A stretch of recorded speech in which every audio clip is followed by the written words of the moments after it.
The rain fell in sheets across the parking lot of Riverside Diner, turning the world outside the windows into a gray blur.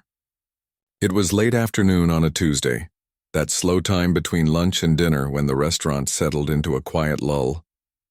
Shanice Williams wiped down the counter for the third time, more out of habit than necessity.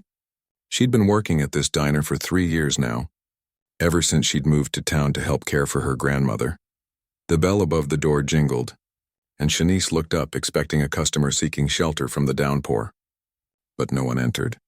Through the glass, she could see someone sitting on the bench outside the diner, an older man with hunched shoulders, the rain soaking through his faded green jacket. "That poor soul's getting drenched out there," said Lou, the cook, peering through the order window. "Been sitting there about 20 minutes now." Shanice frowned, grabbing a clean mug and filling it with fresh coffee. "I'm going to take my break," she called to Lou, who nodded and went back to prepping for the dinner rush. As she pushed open the door, balancing the coffee mug carefully, Shanice got a better look at the man. His face was weathered, deep lines etched around eyes that stared blankly at the wet pavement. His jacket, military issue she realized, was worn thin at the elbows, and the canvas bag beside him looked like it contained everything he owned. "Sir?" she said softly, not wanting to startle him. "I thought you might like some coffee." "It's awful cold out here."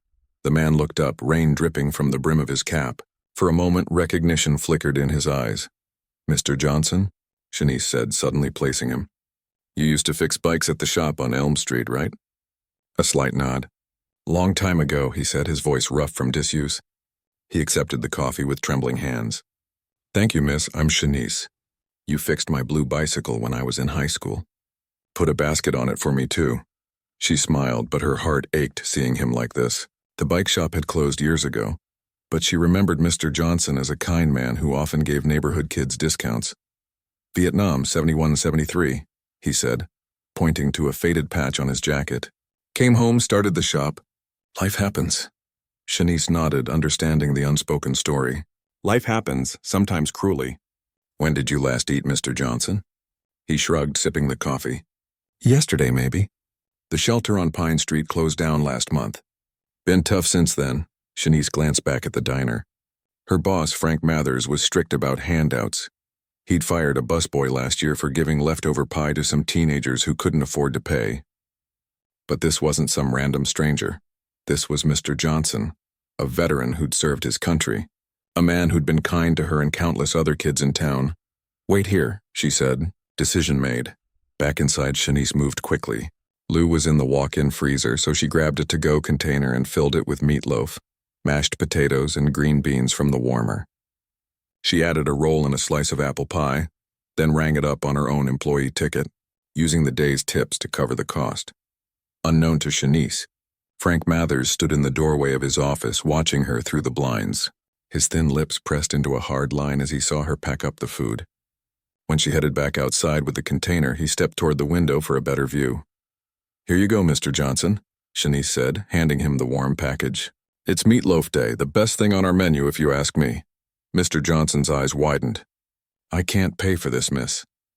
"It's already taken care of," she assured him, sitting down on the bench beside him, ignoring the cold seep of rainwater through her uniform. "My break's 15 minutes. Mind if I sit with you while you eat?" For the first time, Mr. Johnson smiled, revealing a missing tooth on the left side. "Be nice to have some company." As he ate slowly, savoring each bite, he told Shanice bits and pieces of his story. How he'd run the bike shop for nearly 30 years. How his wife had died of cancer 5 years ago, and medical bills had taken everything. How the building owner had doubled the rent, forcing him to close shop.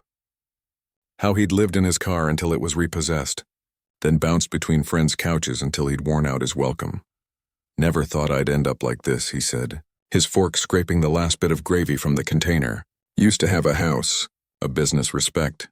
"You still have respect," Shanice said firmly, "at least from me and anyone else who knows what you've been through." Mr. Johnson wiped his mouth with the paper napkin. "You're a good person, Shanice. World needs more folks like you." Through the diner window, Frank watched the entire exchange, his face growing redder by the minute. This wasn't the first time he'd caught Shanice breaking his rules, but giving food to homeless people was where he drew the line. Homeless veterans, regular homeless, didn't matter to him. They were bad for business, scared away the paying customers. Shanice checked her watch and stood up. "I've got to get back to work, Mr. Johnson. Are you going to be okay tonight?" "There's a church on Maple that opens their doors when it's this cold." "I know the place," he nodded. "Thank you for this. Means more than you know." As Shanice turned to go, he reached out and caught her hand. "Your grandma raised you right," he said quietly. Tears pricked at the corners of Shanice's eyes. Her grandmother had passed away just 6 months ago.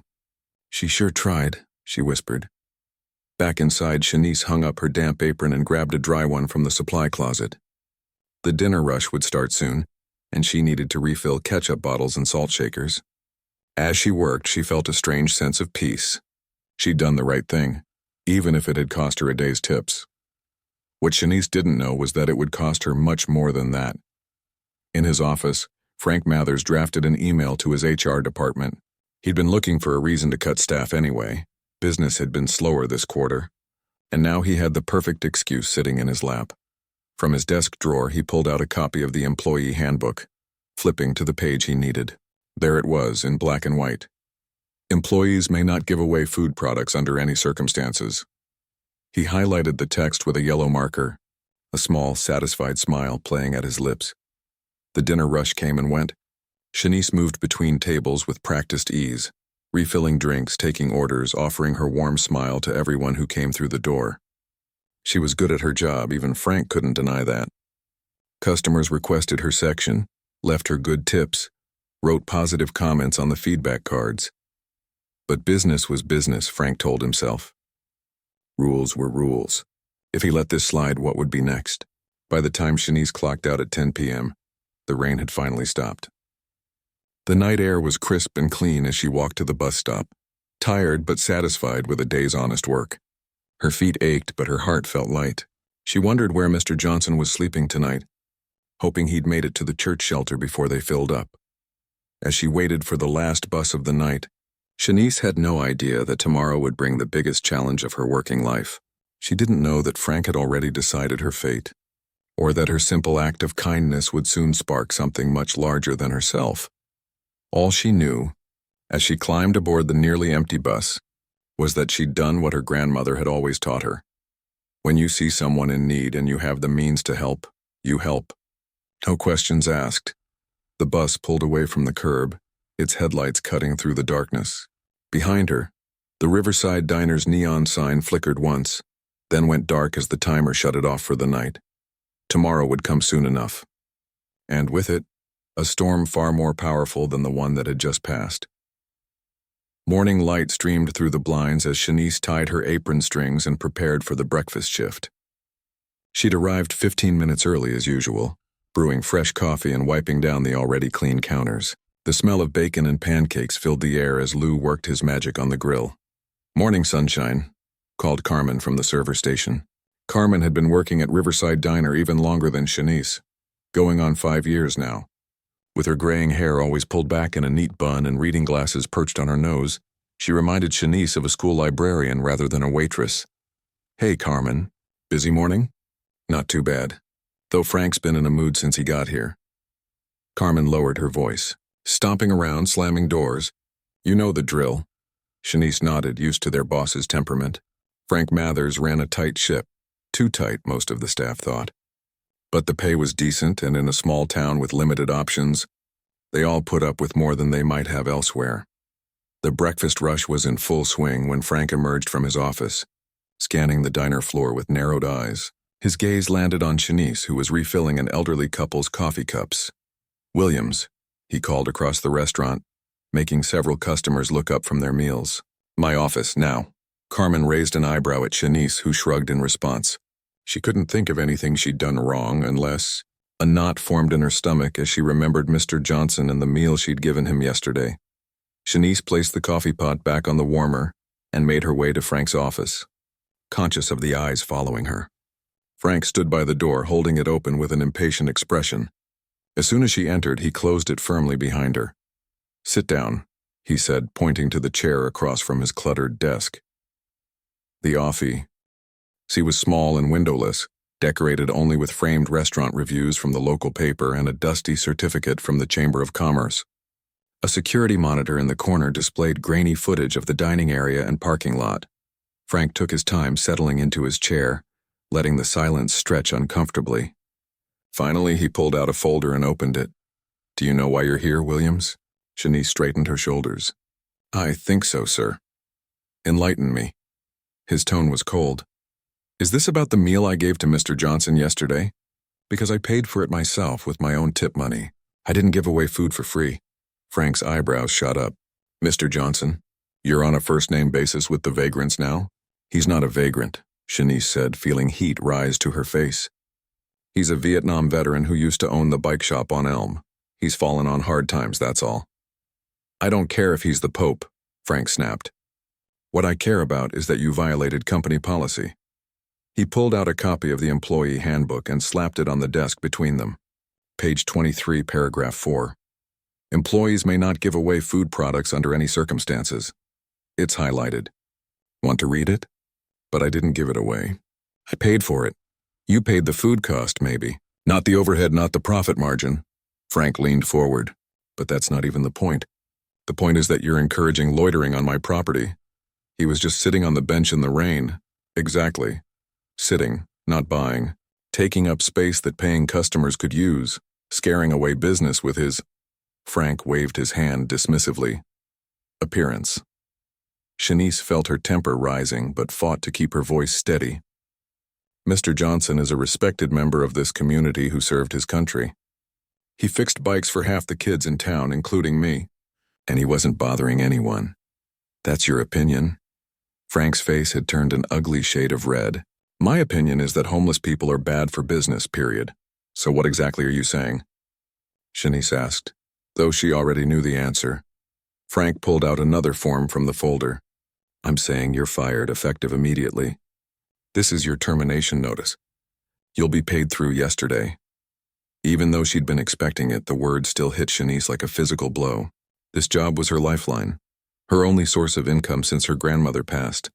The rent was due next week and her savings wouldn't cover it. "You're firing me for feeding a hungry veteran?" She couldn't keep the disbelief from her voice. "For showing basic human decency?" "I'm firing you for violating company policy," Frank corrected. "The identity of the recipient is irrelevant. Now I need your name tag and apron before you go." Shanice stood up slowly, untying her apron with trembling fingers. "You know, my grandma used to say you can tell everything about a person by how they treat those who can't do anything for them." Frank's eyes narrowed. "Save the sermon. Just because your family took in every stray cat doesn't mean I have to run my business that way." Shanice placed her apron and name tag on the desk. "Is that what you think kindness is? A bad business model?" "In my experience, yes." Frank didn't meet her eyes as he gathered the papers into the folder. "You have 30 minutes to clear out your locker. And don't think about asking for a reference." As Shanice turned to leave, the door opened suddenly. Carmen stood there, holding her phone oddly angled toward the room. "Oh, sorry," Carmen said, not sounding sorry at all. "Lou needs to know if we're still running the meatloaf special tonight." Frank waved her away irritably. Yes, whatever. We're in the middle of something here." Carmen gave Shanice a meaningful look before backing out and closing the door. "As I was saying," Frank continued, 30 minutes to clear your things. And don't bother coming back as a customer either. You're banned from the premises." "You're banning me from eating here?" Shanice couldn't help but laugh at the absurdity. "Trust me, that won't be a problem." She walked out with her head high, though inside she felt like crumbling. The breakfast crowd had thinned, but the remaining customers watched curiously as she made her way to the break room. Carmen followed close behind. "He fired you?" Carmen whispered once they were alone. Shanice nodded, opening her locker and pulling out her spare shoes and the framed photo of her grandmother she kept inside. "For feeding Mr. Johnson yesterday. That miserable, heartless—" Carmen trailed off, glancing around to make sure they were alone. Then she held up her phone. "I recorded most of it." "You what?" "I had a feeling he was up to something when he called you in. So I pretended to have a question and recorded his little speech through the door crack. Got the part about firing you for helping a veteran." Shanice shook her head. "What good does that do?" "People should know what kind of man he is," Carmen said firmly. "This town loves to talk about supporting our troops. But when it comes to actually helping veterans like Mr. Johnson, suddenly everyone's looking the other way." Shanice zipped up her bag, reality sinking in. I just need to focus on finding another job, fast. Carmen put a hand on her shoulder. Let me handle this, honey. You worry about yourself today. Apply at Wilson's Place on Main, I hear they're hiring. As Shanice walked out the back door of Riverside Diner for the last time, the weight of uncertainty pressed down on her shoulders. 3 years of her life spent in that building, and it had ended just like that, over an act of kindness that had cost the restaurant nothing. Her phone buzzed with a text from Carmen. Got your back. This isn't over. Shanice didn't know what Carmen meant by that, and right now she couldn't spare the energy to wonder. She had resumes to print and bills to pay. As she walked to the bus stop, she ran through a mental list of every restaurant in town. Someone would be hiring. They had to be. What Shanice didn't know was that Carmen was already sitting in her car in the far corner of the parking lot, uploading the video to her social media accounts. Listen to this, her caption read. Hardworking waitress fired for feeding a homeless veteran with her own money. Share if you think our veterans deserve better. By the time Shanice arrived home to her empty apartment, the video had already been shared 50 times. By evening, it would reach thousands. And by tomorrow morning, the small town would be buzzing with a story that would change everything. Not just for Shanice, but for everyone involved. The confrontation was over. But the real battle was just beginning. Carmen's fingers hovered over the post button for just a moment before she pressed it firmly. The video wasn't the best quality, slightly muffled audio filmed through a cracked door, but Frank's words came through clear enough. I'm firing you for feeding a hungry veteran. Homeless people are bad for business. Carmen added a few hashtags. Veteran rights, wrongful termination, do the right thing. She hadn't told Shanice exactly what she planned to do with the recording. Better that way. If things went south, Shanice could honestly say she had no part in it. Carmen had worked at Riverside Diner long enough to be thinking about retirement anyway. What was the worst Frank could do to her? As Carmen drove home, her phone began to buzz repeatedly. Notifications. She pulled into her driveway and checked the screen. 27 shares already and comments pouring in. This is disgusting. Who is this manager? What restaurant is this? They need to be exposed. That poor waitress. Someone give her a job. Carmen smiled grimly and added a comment of her own. This happened at Riverside Diner on Oak Street. The waitress's name is Shanice Williams, and the veteran is Mr. Johnson, who used to own the bike shop in town. Shanice used her own tip money to buy him a meal. Then she went inside to fix dinner for her husband, leaving her phone on the kitchen counter. By the time she checked it again 2 hours later, the video had been shared over 500 times. Meanwhile, across town, Shanice sat at her small kitchen table surrounded by printed resumes. She'd visited 4 restaurants that afternoon, filling out applications and trying to sound confident during on-the-spot interviews. But she'd seen the look in the manager's eyes. They'd already heard from Frank. Small towns had no secrets, especially in the service industry. Her phone rang, displaying a number she didn't recognize. Hello? Is this Shanice Williams? A woman's voice asked. Yes, it is. This is Diane from Channel 5 News. We've seen a video circulating online about an incident at your workplace, and we'd like to get your statement. Shanice's stomach dropped. What video? The reporter explained, and Shanice closed her eyes. Carmen, of course. I'm sorry. I don't have any comment right now, Shanice said quietly before hanging up. Almost immediately, her phone rang again. Another unknown number, then another. She turned off her phone and sat in the sudden silence of her apartment, wondering how her small act of kindness had spiraled so quickly into this. Whatever this was. Across town at Fort Marshall Army Base, Staff Sergeant Anthony Rodriguez scrolled through his social media feed during a break from evening drills. He paused on a video shared by one of the local community pages he followed to keep up with town events. As he watched the grainy footage and heard the manager's dismissive words about a homeless veteran, his jaw tightened. Rodriguez had served 3 tours overseas. He'd lost friends, seen the toll that combat took on even the strongest soldiers. And he knew that, but for the support system he had, his family, his unit, the VA, he could have ended up like Mr. Johnson himself. He sent the video to a base's group chat with a simple message. This isn't right. Within minutes, replies flooded in. I know that vet, Johnson. Fixed my kid's bike last year. That waitress has served me breakfast like 20 times. Always nice. What are we going to do about this? Rodriguez thought for a moment, then typed, "Meet me in the mess hall in 10, I have an idea." By midnight, the video had reached local veterans groups, military family support networks, and active duty personnel across 3 counties. One of Mr. Johnson's former platoon members, now living in Arizona, identified him in the comments. "That's Robert Johnson, served with me in Vietnam. 3rd Battalion, 7th Marines. Lost touch years ago. Someone tell me he's okay." The story grew legs, running faster and farther than Carmen could have imagined.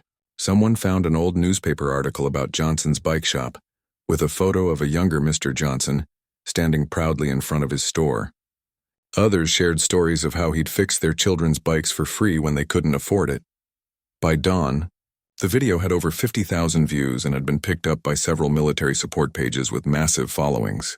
The comments section had become a war zone of its own, with people calling for boycotts of Riverside Diner and others defending business owners' rights to enforce their policies. Shanice remained unaware of the growing storm. She'd fallen asleep on her couch, exhausted from the day's events and the uncertainty of her future. Her phone, still turned off, sat on the kitchen counter next to her stack of resumes. When she finally switched it on the next morning, it immediately began to ring. "Hello?" she answered cautiously. "Shanice, it's Carmen. Have you seen what's happening?" "I've been getting calls from reporters, if that's what you mean," Shanice replied, unable to keep the accusation from her voice. "What did you do, Carmen?" "Just check your social media, honey. And don't be mad at me. I only shared the truth." Shanice hung up and opened her rarely used social media account. Her notifications had exploded. Friend requests, messages, tags. She found Carmen's original post and gasped at the view count. Over 80,000 now, and climbing by the minute. But what truly took her breath away were the comments. "I served with Robert Johnson in 72. Bravest man I knew.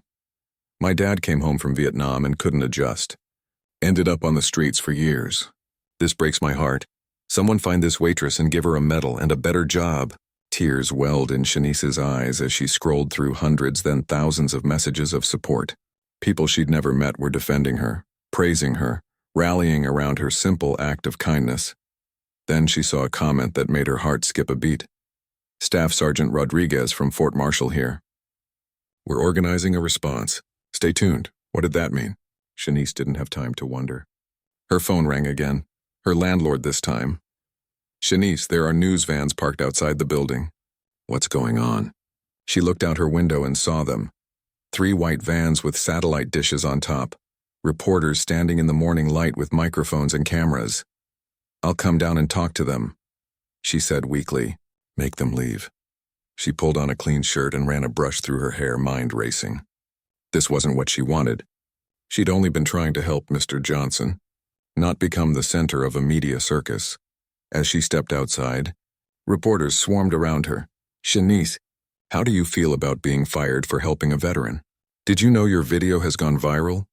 Have you spoken to Mr. Johnson since the incident?" That last question cut through the noise. Mr. Johnson. In all the chaos, she hadn't thought about what this attention might mean for him. He was a private man who'd fallen on hard times, not a cause or a hashtag. "I just want to make one thing clear," she said, finding her voice. "This isn't about me. This is about how we treat our veterans, how we treat anyone who's struggling. Mr. Johnson served this country. He ran a business in this town for decades. He deserves dignity and respect, not to be called a vagrant." Her words were cut short by the rumble of engines. Everyone turned to see a convoy of vehicles turning onto her street. Trucks, cars, and motorcycles, at least 20 of them. The first few were decorated with American flags. The lead truck parked and a man in military uniform stepped out. He walked directly to Shanice, the reporters parting to let him through. "Ms. Williams?" he asked, extending his hand. "Staff Sergeant Anthony Rodriguez, Fort Marshall. Could we speak privately for a moment?" Stunned, Shanice nodded and led him back inside the building to the small lobby. "I'm sorry to show up like this," Rodriguez said once they were alone. "But my unit and I, we saw what happened. We've been looking for Mr. Johnson all night. We found him at the church shelter." Shanice's heart raced. "Is he okay?" "He's fine. Embarrassed about all the attention, but fine." Rodriguez straightened his shoulders. "We have a plan if you're willing to help. It's about more than just one meal or one job. It's about showing this town what it means to truly support our veterans. What kind of plan? Shanice asked. Rodriguez smiled. How do you feel about going back to Riverside Diner tomorrow morning? Outside, the convoy of vehicles continued to arrive. More soldiers, veterans, and military families pouring into the small street.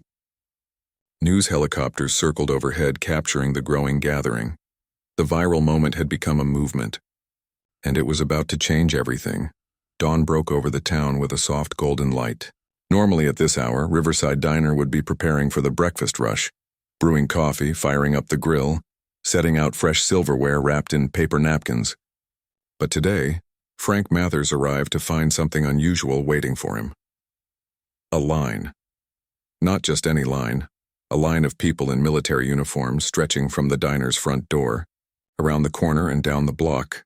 They stood quietly, patiently, arms crossed or hands in pockets, their faces solemn. Frank fumbled with his keys, nearly dropping them as he unlocked the door. A few early bird employees had already arrived and were peering out the windows in confusion. What's going on? He asked Lou, who was tying his apron behind the counter. The cook shrugged. They started showing up about 20 minutes ago. Haven't said a word, just standing there. Frank stepped back outside, approaching the first soldier in line, a tall, broad-shouldered man with close-cropped hair and hard eyes. Can I help you? Frank asked, trying to sound authoritative despite the nervous tremor in his voice. We're waiting for the diner to open, the soldier replied simply. All of you? Frank looked down the seemingly endless line. Yes, sir. Well, we open at 6 a.m., that's in... He checked his watch. 30 minutes. The soldier nodded. We'll wait. Frank went back inside, his mind racing. This had to be connected to that video. Carmen hadn't shown up for her shift last night, hadn't even called. He'd tried to reach her without success. By closing time, he'd convinced himself the whole thing would blow over, just some local social media drama that would be forgotten in a day or two. But the silent line of uniforms outside his door suggested otherwise. At precisely 6 a.m., Frank flipped the sign from closed to open, and the soldiers began to enter, one by one, methodical and orderly. Each one approached the hostess stand where a nervous teenage girl was clutching menus. Table for one, each soldier said. Then, after being seated, each one ordered the same thing, a cup of black coffee. Nothing else. By 6:30 a.m., every table, booth, and counter seat was filled with a uniformed man or woman, each nursing a single cup of coffee. The usual breakfast crowd arrived to find no available seating and a strangely tense atmosphere. Sorry, we're full, the hostess explained to a group of regulars. There might be a bit of a wait. The regulars peered inside, saw the sea of uniforms, and nodded knowingly. We'll come back another time, one said, not unkindly. Frank paced behind the counter, watching his dining room fill with people spending the minimum possible amount while taking up every available seat. This was a protest, plain and simple. And it was costing him money by the minute. Outside, news vans had begun to arrive, setting up cameras across the street. Reporters stood with microphones explaining the scene to their viewers. We're live outside Riverside Diner, where dozens of military personnel have staged what appears to be a silent protest. This follows yesterday's viral video showing the diner's owner firing a waitress for providing a meal to a homeless veteran. Frank's phone rang, his business partner and co-owner, who lived 2 towns over. Frank, what the hell is happening? My wife just saw our diner on the morning news. It's under control, Frank lied, sweat beading on his forehead. Just a misunderstanding. A misunderstanding that's got the 6 a.m. news running a story called Local Business Owner Fires Employee for Feeding Veteran? Fix this, Frank. Whatever it takes. The line went dead. Frank loosened his collar, feeling the walls closing in. Meanwhile, across town, Shanice sat in her small living room with Staff Sergeant Rodriguez and 3 other soldiers from Fort Marshall. Mr. Johnson sat in the armchair by the window, looking uncomfortable in freshly laundered clothes provided by the base's donation center. I don't like being the center of attention, Mr. Johnson said quietly. Never have. I understand, sir, Rodriguez replied respectfully. But sometimes it takes a spotlight to illuminate a problem that's been in the shadows too long. Shanice brought in a tray of coffee mugs. I still don't understand what you're hoping to accomplish with this protest, Rodriguez accepted a mug with a nod of thanks. 3 things. First, to make a point about how we treat our veterans. Second, to show that actions have consequences, especially when those actions hurt vulnerable people. And third, he smiled slightly, to create an opportunity. An opportunity for what? Shanice asked. For this community to do better? Rodriguez checked his watch. It's time. Are you ready? Shanice took a deep breath. As ready as I'll ever be. They drove to the diner in a convoy of 3 vehicles, Rodriguez's truck in the lead, followed by a van carrying the other soldiers, and finally a sleek black car that had arrived just as they were leaving. Inside was a man named James Wilson, who owned a restaurant on the other side of town. He'd reached out to Rodriguez after seeing the video, saying he had a proposition that might interest everyone involved. As they approached Riverside Diner, Shanice gasped at the scene. The parking lot was full. News vans lined the street, and a crowd had gathered on the sidewalk. Civilians holding handmade signs with messages like "Support our veterans" and "Kindness is not a crime." Rodriguez parked across the street, and they all watched as a reporter approached Frank, who had finally come outside to address the media. "Mr. Mathers, do you stand by your decision to terminate Shanice Williams for providing food to a homeless veteran?" Frank wiped sweat from his brow. "This has been blown completely out of proportion. Ms. Williams violated company policy. That's all there is to it. So you don't regret firing her, even knowing that the veteran in question served in Vietnam and was once a respected business owner in this community?" Frank's eyes darted around, taking in the cameras, the crowd, the signs. "Look, I run a business, not a charity. If every homeless person in town thought they could get a free meal here." "But she paid for the meal herself," the reporter interjected. "With her own money. That's not the point," Frank stammered. "The point is, I think we've all heard enough points from you, Frank." The new voice came from behind the crowd. People turned to see Shanice walking toward the diner, flanked by Rodriguez and his soldiers. Behind them came Mr. Johnson, walking slowly but with his head held high. The crowd parted to let them through, some people reaching out to touch Mr. Johnson's shoulder or shake his hand respectfully. Frank's face drained of color as they approached. "This is private property. You can't—" "Actually, we can," Rodriguez said calmly. "We're paying customers. Or at least your coffee-drinking friends inside are." James Wilson stepped forward, extending his hand to Mr. Johnson. "Robert Johnson, I'm James Wilson. I own Veterans Table across town. It's an honor to meet you, sir." Mr. Johnson looked surprised but shook the offered hand. "You know me? My father bought his first bicycle from your shop in 1975, taught me to ride on it." Wilson smiled. "And now I'd like to repay that long overdue debt if you'll let me." Cameras and microphones pressed closer as Wilson continued, his voice carrying clearly.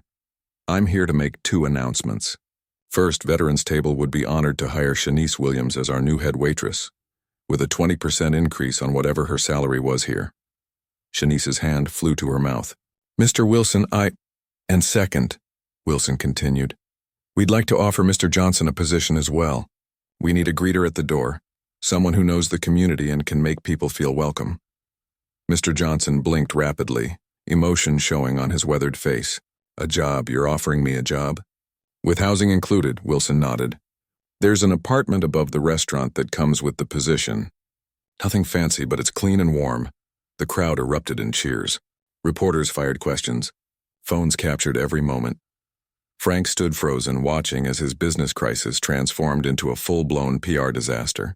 Through the windows, he could see his dining room still full of soldiers, each one nursing a single cup of coffee that had long gone cold. "I think," Rodriguez said, just loud enough for the nearest microphones to pick up, "that the people of this town now have a clear choice about where to eat breakfast."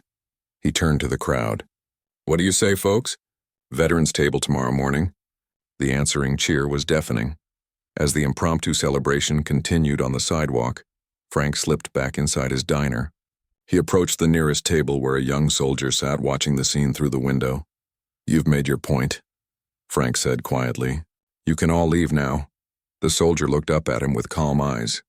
"Our orders are to remain until noon. But don't worry, we'll each pay for our coffee.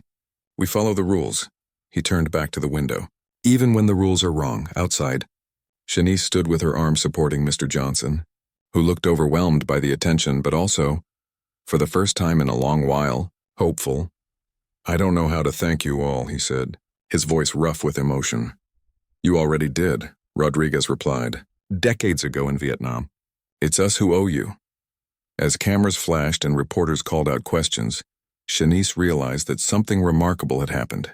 Her small act of kindness meant for just one person had sparked something much larger, a community rediscovering its conscience, its compassion, and its capacity to make things right. 6 months later, the morning sun streamed through the freshly cleaned windows of Veterans Table. Shanice adjusted a vase of wildflowers on the counter and stepped back to admire the effect. The restaurant hummed with the pleasant buzz of customers enjoying their breakfast, coffee cups clinking against saucers, the occasional burst of laughter rising above the gentle murmur of conversation. "Morning, everyone," Mr. Johnson called out as he held the door for an elderly couple entering the restaurant.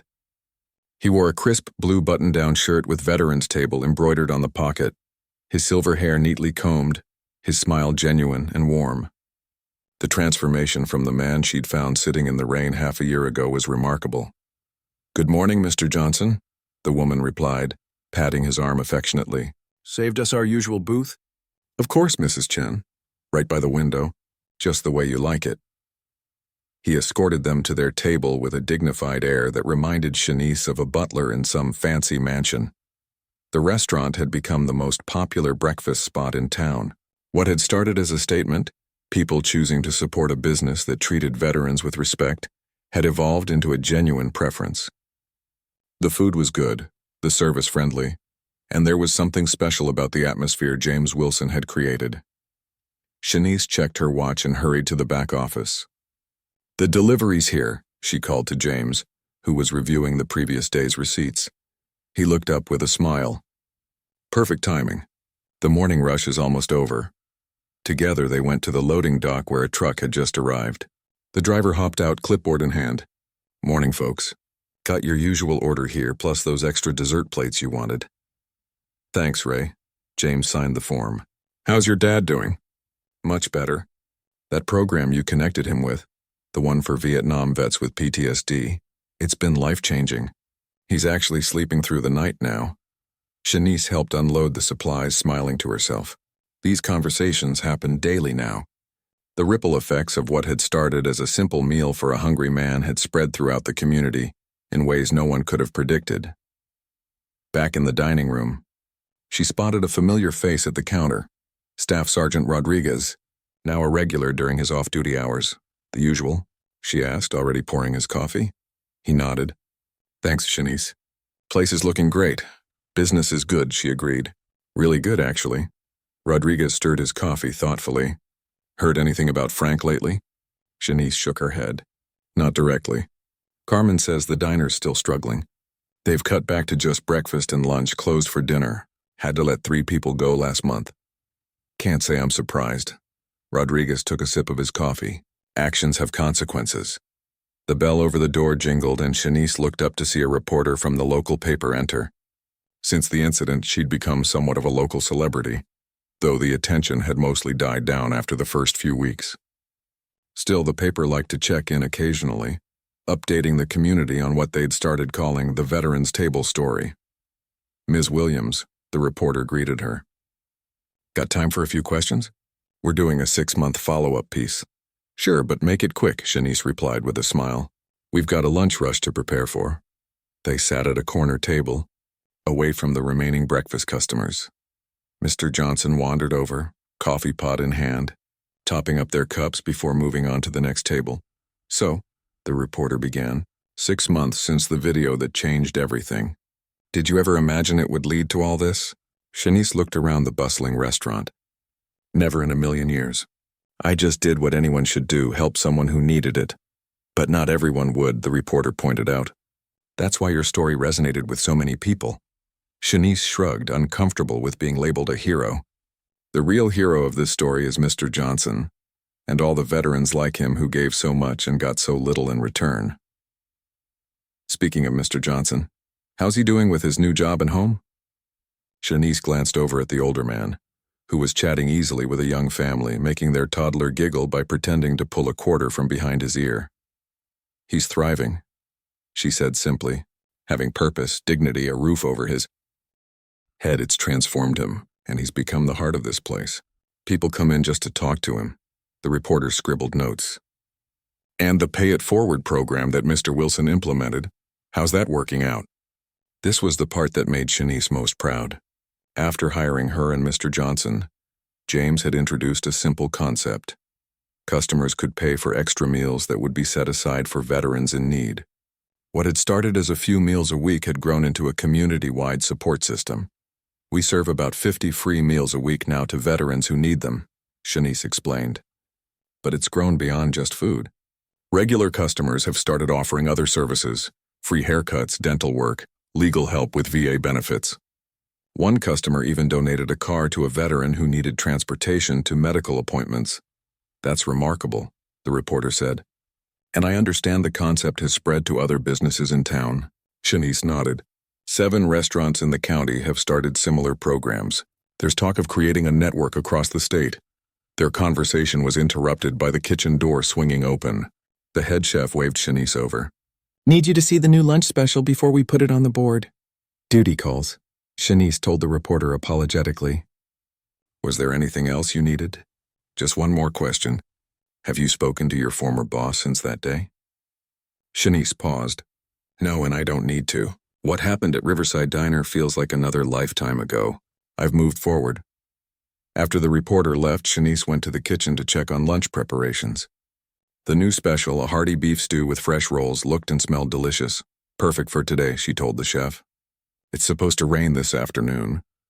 As if on cue, a rumble of thunder sounded in the distance. Shanice thought back to that rainy day 6 months ago, when she'd spotted Mr. Johnson sitting alone on a bench, soaked and hungry. How different things might have been if she'd just looked the other way. The lunch crowd began to arrive, including a group of soldiers from Fort Marshall. Veterans Table had become the unofficial gathering place for military personnel in the area. They liked the food, but more than that, they appreciated the respect they received.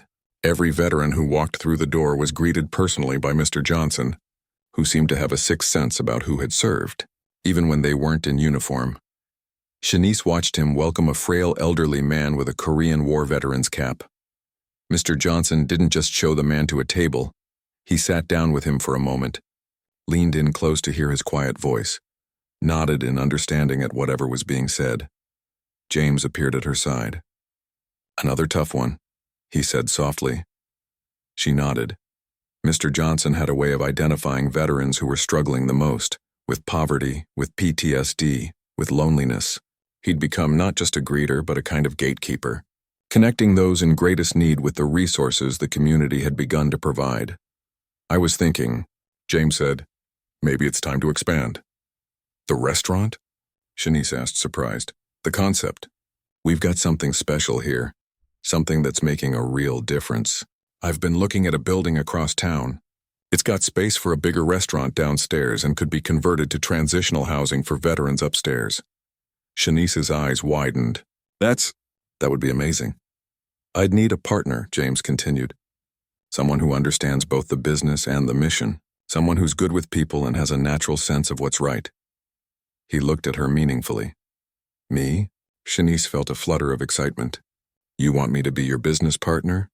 You're the reason all this exists in the first place, James said simply. Your kindness started everything. I've got the capital, but you've got the heart. What do you say? Before Shanice could answer, Mr. Johnson approached them, his expression serious. That gentleman by the window, he said quietly. Vietnam, like me. Just lost his housing last week.